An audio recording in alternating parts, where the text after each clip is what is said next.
The 90125 album was released to the widespread applause of the MTV generation and the gnashing of teeth from the Yes faithful. But was it really that bad?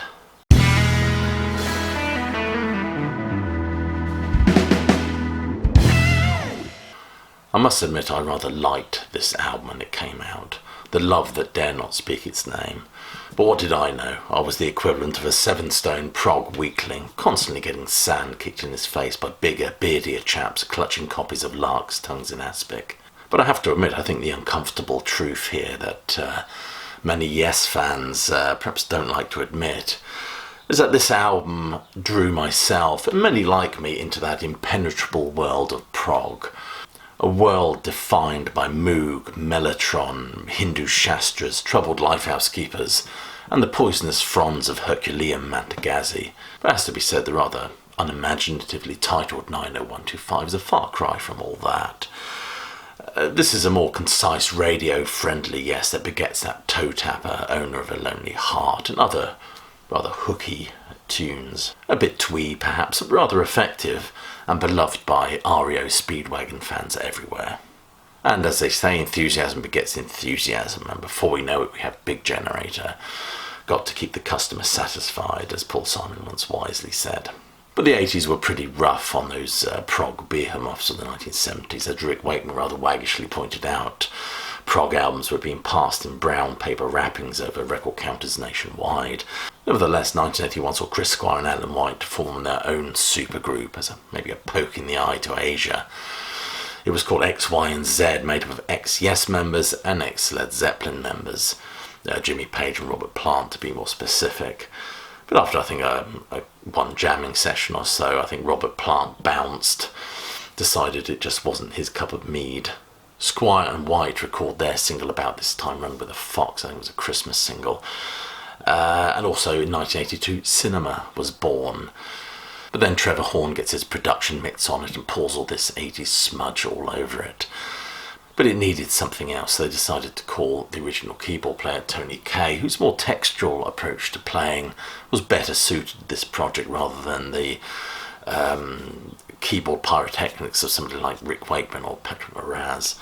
They did ask Trevor Horn to be the lead vocalist on this project, but he declined. Then eventually all roads led to the ethereal trill that was John Anderson, who was orbiting somewhere on some astral plane. John Anderson said that Chris gave me a call in London while I was doing some work with Vangelis. I listened to the songs, thought they were great.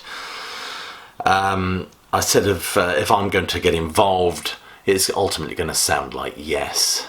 Hey presto, a new, glossier, tight-trousered, mulleted version of Yes was born. Has to be said that 90125 is a collection of well-crafted and edgy pop songs with very little prog rock elements in it. The group basically explored the musical landscape that was more in tune with the decade. Classic Yes fans went into this album with certain expectations, which of course were not met. The only thing that ties this album to that classic Yes sound is that ethereal trill of John Anderson and that deep and resonant bass sound from Chris Squire. I must admit I've not heard this album in quite a while, and I approached it with some trepidation. Often with these 80s albums, those dreadful, almost production motifs, if you like, is kind of sonically the equivalent of shoving your head in a bucket of vomit.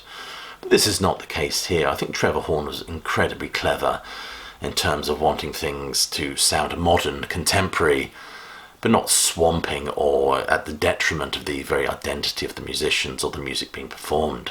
This album is a product of its time. The music lacks warmth, I think, more akin to perhaps Rush's Grace Under Pressure, which must have come out around this time as well. And the original sleeve, instead of that kind of elliptical grey Y that cups the other colours, that was originally going to be just the C for cinema. And the new design technology that created this sleeve was very much in keeping with the production techniques that were employed to embellish this music. But I'll reiterate what I said at the start of this video. I rather like this album. I liked it when it came out and I still like it. It was an album that introduced a whole new generation to this music. I remember buying the VHS, of course, the live video that came out and being introduced to new songs like See All Good People and Starship Trooper and think these are wonderful tunes. I wonder where I could find those. Went out and bought the Yes album, and the rest, as they say, is history.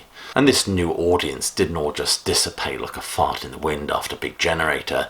Many of the audience chose to investigate and invest in this band, and are now very much part of that traditional Yes faithful. Certainly commercially this was a huge success. Many topographic fans might say artistically it was a bit dodgy though. I, however, would like to see a deluxe edition of this album, and my vision for a deluxe edition of this album would include the original mix. It would include an updated mix, pretty much like Pink Floyd have done with Momentary Lapse of Reason. It would de-8ify it and make it more timeless, produce a mix that is more in keeping with the time, I suspect. I'd like to see that. But it would also include that wonderful video, that VHS tape that I had many years ago. And there's also a full concert performance of this band around about this time in Rio, I believe. I could be wrong there in terms of the location, but I'm sure there's another concert that could be dusted off, remastered and stuck in there. As well as the album that came out as a spin-off of this record, I think it was called The Solos, wasn't it? That should be in there as well. As well as a reproduction of the tour programme, maybe a 90125 badge would be cool as well. So with no further ado, let's look at the songs on this album. Of course we get Owner of a Lonely Heart, the song that has had hardcore Yes fans grinding their teeth for almost 40 years now. It's a thunderous anthemic slice of the new Yes, a new manifesto, if you like. And I love the guitar on this one, not just the colossal riff at the beginning, but the Andy Summers guitar that runs throughout. Lots of echoey vocals, firmly roots it in the early 80s. And why this song works so well is very much in the production. It's just beautifully balanced, even when it goes all sledgehammer around about the 2:05 mark. It's got enough mystique to make this sonically interesting. Nice, crisp guitar riff, strong rhythm, soaring vocals, and interesting, sampley, noodly bits as well. Hold On is another wonderful one, very much defined by those interesting vocal motifs. I think it was actually a combination of two songs. Let's not forget this album was actually a collection of demos by Trevor Rabin, which was certainly polished by Trevor Horn and tinkered with by John Anderson. It Can Happen is another great one. Who doesn't love a synthesized sitar sound? My God, you try saying that. Changes is my favourite song on this album. This is an immense number. Beautiful vocal performance from Trevor Rabin, full of emotion and power, punctuated by the very melancholic refrain from John Anderson. And at the end of the day, who doesn't get wired by long xylophone-like intros? I went to see Anderson, Rabin and Wakeman on the last ARW tour at the Hammersmith Odeon, and this track was perhaps one of the highlights of the setlist for me. Cinema is an instrumental, of course, defined by the frenetic and powerful drumming of Alan White.